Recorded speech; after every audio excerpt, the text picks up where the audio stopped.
Howdy, everyone. Welcome back to another episode of Texish, the show about some things Texas. And some things silly hats. And we've got a great show in store for all of y'all today. But before we get to anything, first, Tito's and Shiner, gonna be an all-nighter, and I just might find her at the Whataburger line. Dance halls and women, but man, I'm wishing that I was fishing by the river tonight in Texas. as always, your favorite segment. And ours. You're not sponsors. Not sponsors. Who's our first not sponsor? Our first not sponsor for today's episode of Texish is Dodge Pickup Trucks. Dodge Pickup Trucks. Official sponsors of Yellowstone, because it's the only commercial that plays between the live shows. Dodge Pickup Trucks. Do you work in the oil field, or are you just a successful Wall Street scumbag? Dodge Pickup Trucks. It feels like I'm rolling through Dick down in Dallas, but here I am in Austin. Dodge Pickup Trucks. Boy, is that a Hemi, because that's a really shitty truck. Dodge Pickup Trucks.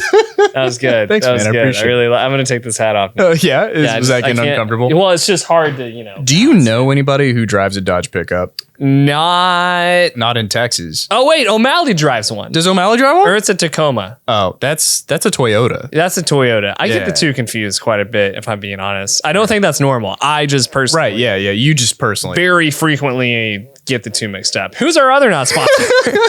Our other not sponsor today is Dr. Pepper. Dr. Pepper. 23 flavors, and you can't recognize one of them. Dr. Pepper. Invented by a pharmacist to make a chemical soda comparable to Coca-Cola.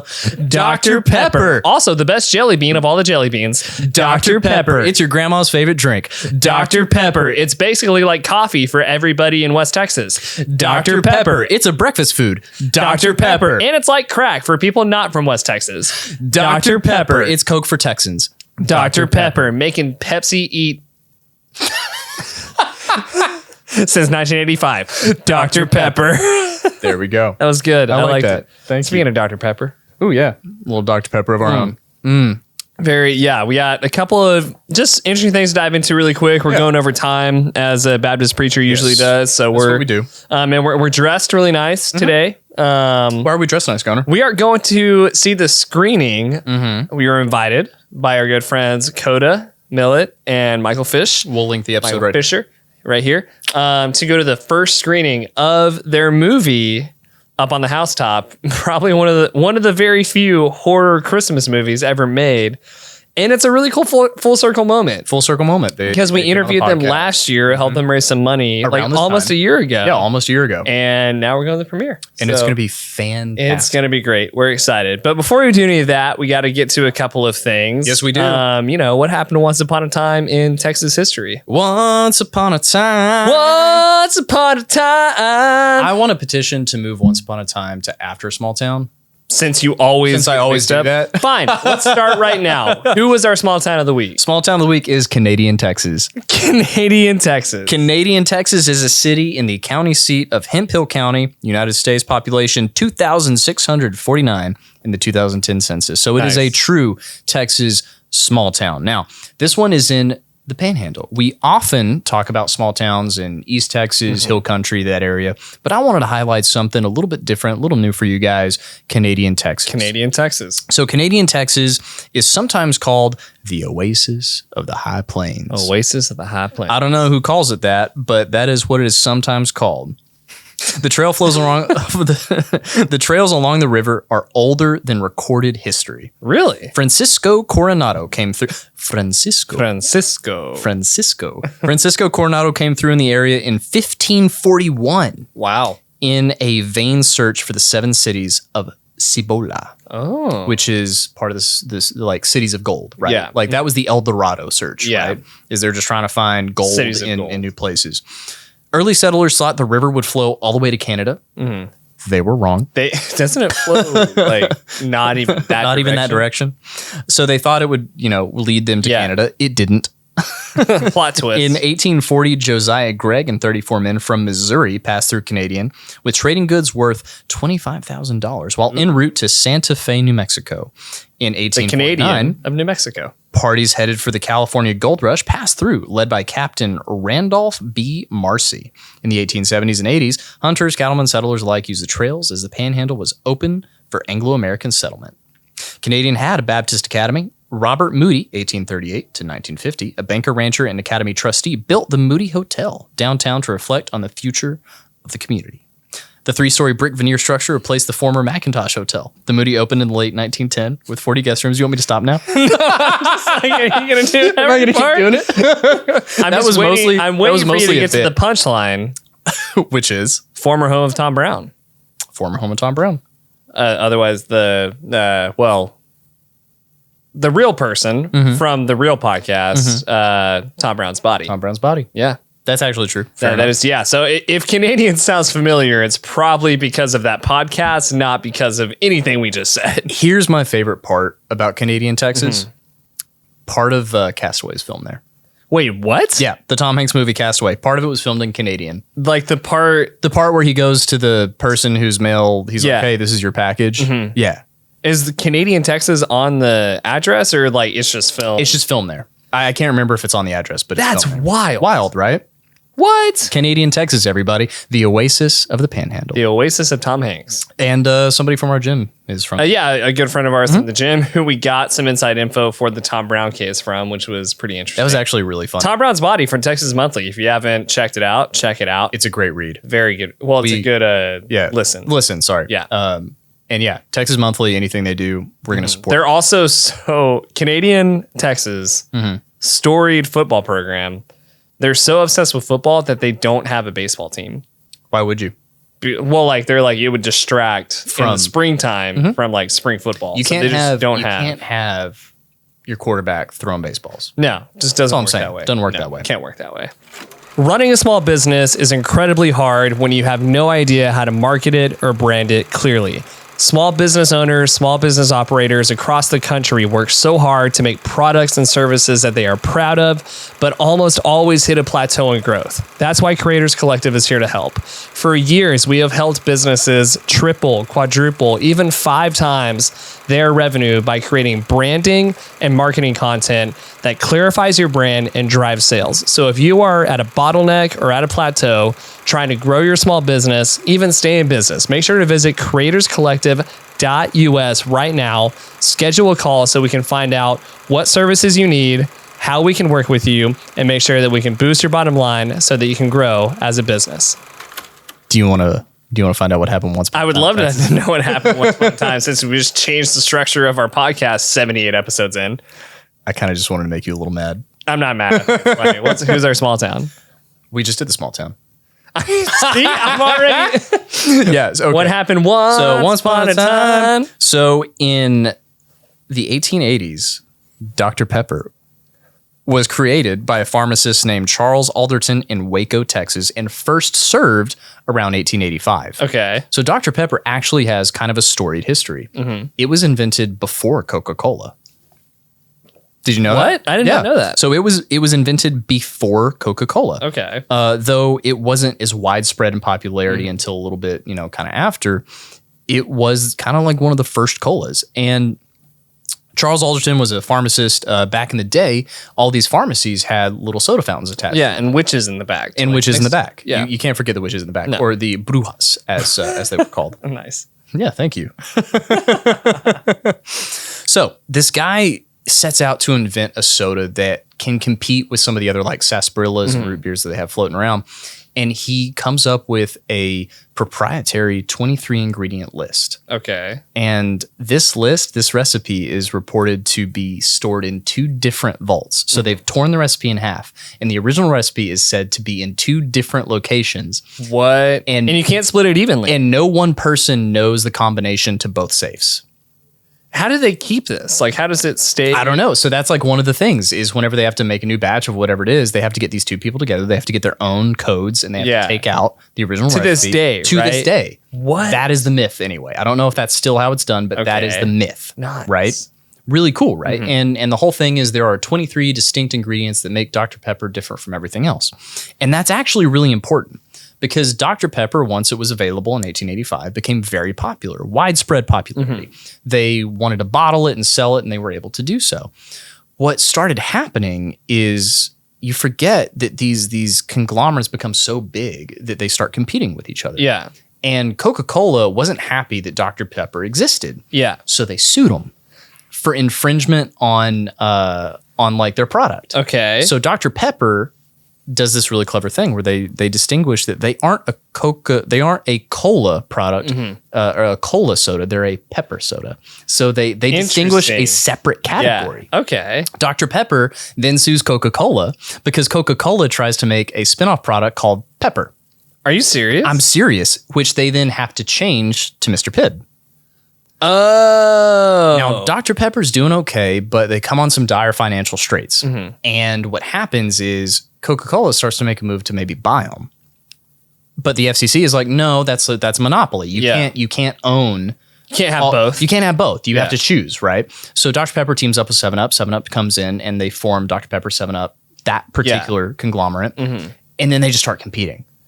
What the heck? I know, right? So you've got these two different sodas, and they can only coexist because Dr. Pepper has created a subcategory of soda separate from cola. Okay. And it all started at a little pharmacy in Waco, Texas. Wow. Now, there are a lot of like back and forths on why it's called Dr. Pepper. They say the pharmacist grew up in a town of that, he worked under this guy whose name was Pepper or had an affair with his daughter. None of that is substantiated. That is completely, they're like, well, he was in a town 40 miles away. That's impossible. I personally think he was definitely sleeping with the daughter. Yeah, because that's how the thought process goes. That's how the thought process goes. He's not from here. Right. Probably banged the guy's daughter. What I appreciate the most is that to this day, we have a soda option with a PhD. Nice. Thanks. From Texas. Did you like that I wrapped it up a little bit? Good. Yeah, thank you. You're so much better at this than I am. I'm really not. You are. No. I think you are. Well, I appreciate it. I mean, I think, you know what? I'm not better. It's just different. Cheers. Let's all right, you want to hear about our badass? I want to hear about our badass. Who's our badass? So this person's a badass, not for what they accomplished, but for how they suffered through accomplishing almost nothing. Okay. And I mean that with like all sincerity. Okay. Jerry Merren was the coach of the losingest high school football program in Texas history. Scarborough High School in Houston, Texas suffered through a 44-game losing streak from 2009 to 2013. So there were seniors on the team that graduated having never seen victory. But Jerry Merren, I just need a moment of silence for that. Yeah. That is I mean, imagine in Texas, a high school football program losing 44 games in a row and not just shutting down the school. Right. And I'm surprised the town didn't get burned down. Well, I mean, it's in Houston. Can you imagine if Andrews High School had gone 10 games without if we went 1-9, that coach is fired. Coach is done. Probably murdered, if we're being honest. Jerry Merren coached them through 4 completely winless seasons before getting a victory. And at one point in a Texas Monthly article, he's quoted as jokingly saying that he is the worst football coach in Texas. Wow. So he had the humor, to be like, yeah, I'm not very good. I was just in there teaching history, and them's the breaks. Like, you're bald, so maybe you should coach football too. And so, Jerry Merren. I just want to shout out a guy who's stuck with it, Jerry Merren, for 4 years in the Texas high school football scene before ever seeing a victory. You know what? Cheers. Yeah. Cheers honestly, to you, sir. Cheers. And that dovetails really nicely into what we were going to talk about today. Yeah, well, we got to do our Texas update first. Okay. All right, you ready? Okay. Texas update. Last week, a female teacher at Canyon Lake High School in Canyon, Texas, was arrested for sending sexually explicit and nude pictures to a 15-year-old male student, said the student's father. Nice. Team USA beats Iran in the World Cup. marking the first ever USA victory in the Middle East. Some people are going to hate that joke. Oh man, that's going to get some heat. And some people who actually served are going to love that joke. Thank you, Doc Simpson. Over Thanksgiving, 3D printing company Icon's warehouse burned down in a warehouse fire. They've put down a $1 million bounty on the primary suspect, the OfficeJet 2D printer. Such a bad joke. I love it. Okay. This one. ERCOT says they expect the lights to stay on this winter. Said Motel 6 founder William Becker. Oh, so you think it's so easy? That was good. Thanks, I appreciate it. That's the Texas update. Bam, bam, bam, bam, bam, bam, bam, bam. I couldn't think of a joke for this one, but I did. Jenny brought this up the other day. Yeah. Because it's Christmas, you know. Yeah. Like, we'll get to our topic, but I had to bring this up because it was kind of genius. Is the mom that Santa was kissing the daughter of the grandma that got run over by the reindeer? Sure. Blew my mind. It's a up family. It's a really weird family. Anyway, isn't that basically the plot of Killer Joe? Yeah, a little bit. Back to Texas High School. Back to Texas High School. We are nearing the state finals Yes, we for are. all divisions, 6-man, all the way to 6A, 1 and 2. Did you know that? There's now 1 and 2. 1 and 2, yeah. For all. Things are getting insane. It's getting pretty big around here. And you know, that's kind of what we want to talk about. Yeah, we were talking about, Texas high school football the other day. Because our grandfather was a coach. On mom's side was a coach. And a very good one. A very good one. He coached high school football. I remember if you ever had Felder Hogan for history in Andrews, Texas, he would talk about his favorite coach of all time. Coach Boyd. Coach Boyd. Shouts out Big Daddy. Shouts out But, Big Daddy. it's a thing across pop culture that high school football in Texas is different. It's a religion. And you and I can both attest to that. I always tell people, have you seen the movie Friday Night Lights? Yeah. And there's a specific scene before the first game where it shows businesses shut down. At the game, we'll be back at 10 p.m. Yeah. That's what Andrews was. That's like real. That is a real thing. Well, also, Friday Night Lights, Varsity Blues. There's movies made about football in Texas. Oh yeah. Right now, the 5 highest paid high school football coaches. This is high school, guys. This isn't college. This is high school. Which there is a substantial gap between college and high school. There is. But again, Hank Carter at Lake Travis, high school here in Austin or Lakeway, $158,512 is his salary. it's a high school coach's. That's not even like mentioning a housing stipend, a car stipend, gas stipend. God knows what kind of kickbacks he gets from the boosters. Yeah. Oh, dude, who knows what's coming under the table? Scott cocaine. Stewart at Carthage High School in East Texas. That I didn't even know they had a good football program. I don't think they do. $154,900. We're getting to the point where these high school coaches are going to break $200,000 in the next 10 years. Todd of salary. Again, this is money we salary. know. Todd Dodge at Westlake, $150K even. Gary Joseph at Katy High School, $138,588. Randy Allen at Highland Park, $133,875. Wow. These guys are getting paid so much money. Yeah. And at face value, you would think that's a lot. But you made a really good point the other day. It was a good point. It was. I actually think this is the best point anybody's ever made about this. Their job, performance, if we're talking strictly performance review, their performance review relies completely on 15 to 18-year-old kids. Honestly, pay them too. I used to be very like, that's paid too much. We should pay the teachers more. We should pay the teachers more, period. But, I used to be more militant, like, coaches are paid too much. They're just fat and out of shape. Like, they can. And sometimes that's true. A lot of the times that's true. Yeah. But. However.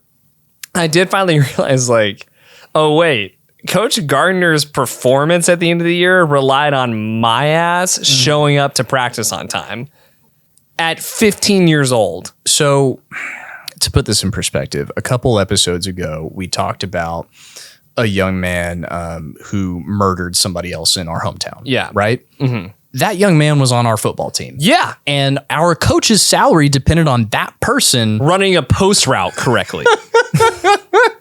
So it actually. So you know what? Fair. I fair. actually kind of what? swung Fair. to like, you know what? You know what? Pay them. Fine. Pay them. Pay up. Give them some money. Give 'em This some is money. a really hard job. I mean, you know, I've met entrepreneurs. We've been fortunate to have people on the podcast that run businesses with adults. Mm-hmm.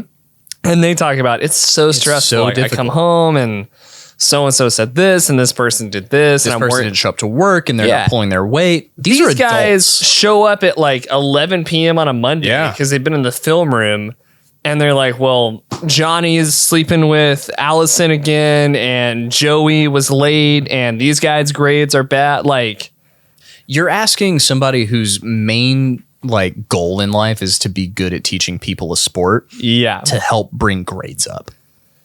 Which is What? bonkers. Like, yeah. what? Yeah. Well, and like, you know, again, you're having to teach upwards of 100 kids how to be athletic, and maybe 3 of them are athletic. Maybe 3 of them. And now, again- admittedly, if you're at Lake Travis, they're all superstars. But it's in their because own they right. moved there. Because they moved there because Yeah. you're recruited. What do you think about that? Like, what do you think of the thing of like moving to a specific district so that you can play sports at a certain school?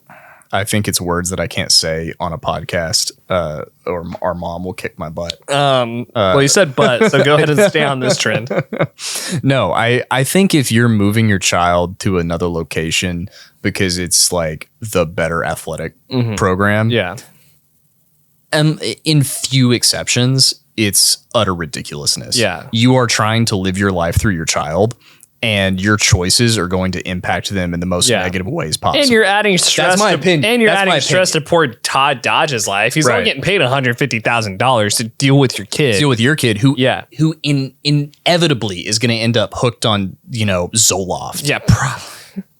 And like at best is going to go to junior college. He's definitely going to wreck his Range Rover on the field. and you're just senior going to night, buy him a new. and you're just going to buy off the coach. Yeah. Like that's probably part of how they make so, more money. people talk about the problems in the world and how nobody has responsibility or nobody wants Mm-hmm. to man up. And that's why. It's because parents are living vicariously through their children. which is just absurd. Because you end up with these people who are like, I could have gone pro, and then yeah. they sell real estate and they're like, well, now I have money, so I'm going to make sure my kid goes Yeah. pro. And they're just living their own dreams through them. Yeah. And it results in programs with overinflated coaches. And it's like, hey, have you read The Blind Side? There's a different way to go pro. there's a here, different way to guys. go pro. I don't know. I honestly, who am I to say? Other than my opinion is you're shortchanging your child's like life experience. Yeah. That's my opinion. What about you? What do you think? I mean, I think it's pathetic. Yeah. It's unfair to the kid Mm-hmm. because I'm sure, we were lucky. We were lucky. We had never had to change schools. Nope. And I've seen kids come into school new, Mm-hmm. and it's a twisted thing where, kids get picked on and judged when they're the new. If you're new, you're bullied immediately. Immediately. We got to So- see how strong you are. So number one, just for sports, you're subjecting your kid to immediate ostracization. Mm-hmm. Is that a word? Sure. Why not? Your kid is going to be ostracized immediately because you need them to. And if they can't hack it on the team, like what are their And then the other thing is almost every time I saw that happen, so I can't give it a percentage, but when I saw it happen, with the exception of the principal's son, Yeah. the kid was never that good. Typically, no. So, in our case, it was usually they came from a big school to a small school Because they wanted to be a big because they fish. thought, well, I was second string dominate. in Midlands, so I can be first string in Andrews. And then they weren't because it turns out it's not that the school's big, it's that your kid. Because Micah Melton exists. and Yeah. He's going to take the head off of your child. Dude, Micah Melton's so big. He was an adult. I watched that man hit a baseball with a wood bat onto the softball field. Oh my God. Crazy. Like crazy. That human was insane. I feel bad for the kid because their parents are pathetic. yeah. And it sucks that the backlash of their parents being pathetic is theirs to deal with. Yeah. So yeah, I hate it. I think it should be. I feel about it almost the way I feel about the transfer portal in college now. You can transfer whenever you want. Just What?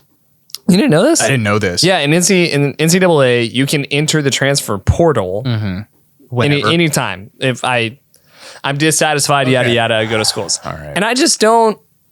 you know, You know what? That makes sense though, because like based on the way they're running everything, college is becoming like your farm league. So sure, but I disagree with that entirely. Like I don't like that I model. disagree with it on principle. Call me old fashioned. I think you should just have to stick with it. You know, I mean, you know, if you're not earning your spot, you're not earning your spot. And I view it like, you know, if you're not earning your spot at Westlake, yeah, don't go somewhere else and assume you're going to earn it there. Yeah. Just earn it at Westlake, or accept the fact that you should just go be an accountant. You're going to be happier anyway. Yeah. So, hey man, avoid the head trauma. exactly. So go play rugby, protect your head. It'll be fine.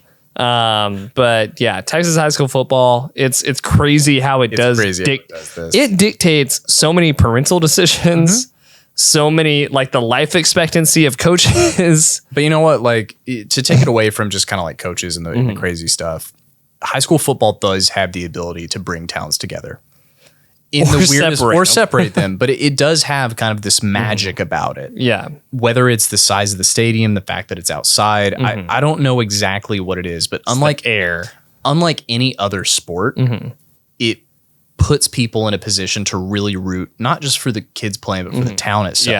Yeah. And it brings about so much good stuff. Yeah. It's like the World Cup in Yeah, on a very small scale. very, very small yeah. scale. But like, you know, people don't really care about being an American anymore. No. And I'm not going down a patriotic No, road right but we're in a really interesting time because right now people do, because we're Yeah. watching this World Cup happen. and we're like, go America. Yeah. And you know, every other Like- country minus Iran is like, go our country. I can't even believe I'm going to say this, but we haven't been this united since 9/12. I picked up on what Thanks. that meant. Yeah. But You're like kind honestly, of right. Like I don't remember Yeah. a time when we've been like so when for one. this many people have been like, our country. Well, and I was sitting in the living room with my two roommates, and they were both there, and we were all watching this game. And, Yep. and there was that moment where we realized this is one of those unique times when everybody is doing the same thing, and we're all thinking the same thing. Yeah. And it was a really beautiful moment, and that's something that high school football delivers on a much smaller scale across the nation, but especially in Texas. Yeah. Well, and it just goes to prove, you know, maybe the biggest truth in life. Sports are everything. Yes. And you should buy more crap. Yes. Relevant to sports. Anyway, what is, before we let everyone go, what's like your favorite high school football memory? Like whether it's you playing or Sure, just growing watching up, or going to the Mustang Bowl, you know, just overall. Farting around, Yeah. Oh man, that's a really good question. Because I view high school football in three distinct ways. As a spectator, going to high school football games, as a middle schooler, you know, imagining yourself like in the Friday Night Lights playing, everybody watching you, it like running around, you know, trying to figure out what this whole like girls thing is about. Holding hands for the first time. Under a blanket. I know, right? Yeah. You know, don't let anybody see Making you. out in the practice Making out in fields, the practice Kaylee field. and all that stuff. Maybe that's just you, but Hey, Malia Melton. oh well, you know. Speaking of the Meltons, Yeah. I don't think her boyfriend knew about that, but she did not. So as a spectator, as a player on the field, which I think my favorite memory there would have to be, there was one time in Snyder. Yeah. One time in Snyder where I was a receiver on the offense, and I had the worst hands of all time. I was only a receiver because I was fast for our team. Well, in small town. Small so town. You had to play both. So you had to play both ways. I was a linebacker on defense, which was great. I loved it. And receiver on offense, which was terrible because I couldn't catch. And there was one moment. I had one moment where, for whatever reason, I ran just a hard, you know, Hail Mary route. Yeah. And it wasn't supposed to go to me, but everybody else was covered. And the guy who was covering me was like, well, this guy's not getting it. Yeah. So I look back and just happened to be in the perfect position. When I look, the ball hits me. That's awesome. And it was one of those like, oh, Nice.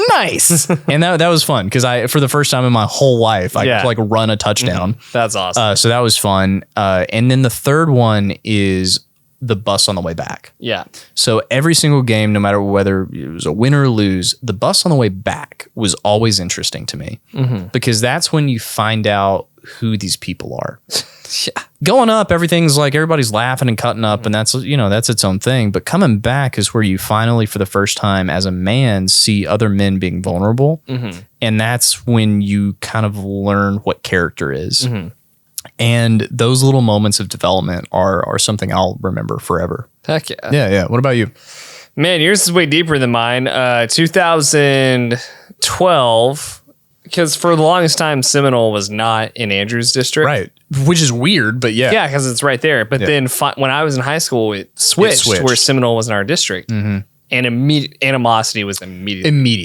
Because, Semen Hole. Right. Yeah. I almost did that one. Yeah. Well, I think it started with our year. There's a rest stop halfway between Seminole and Andrews.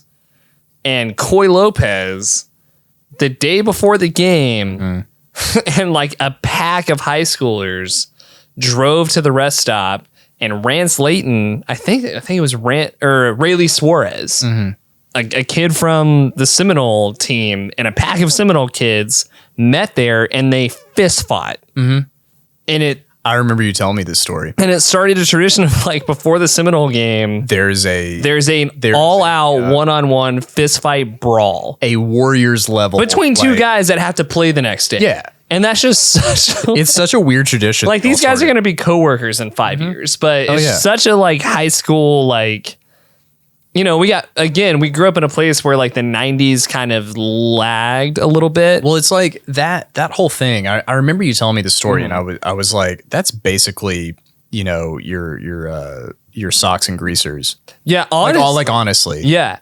Except it was just greasers. It was just greasers. Yeah. Greasers and greasiers. And I mean, Coy Lopez kicked his ass.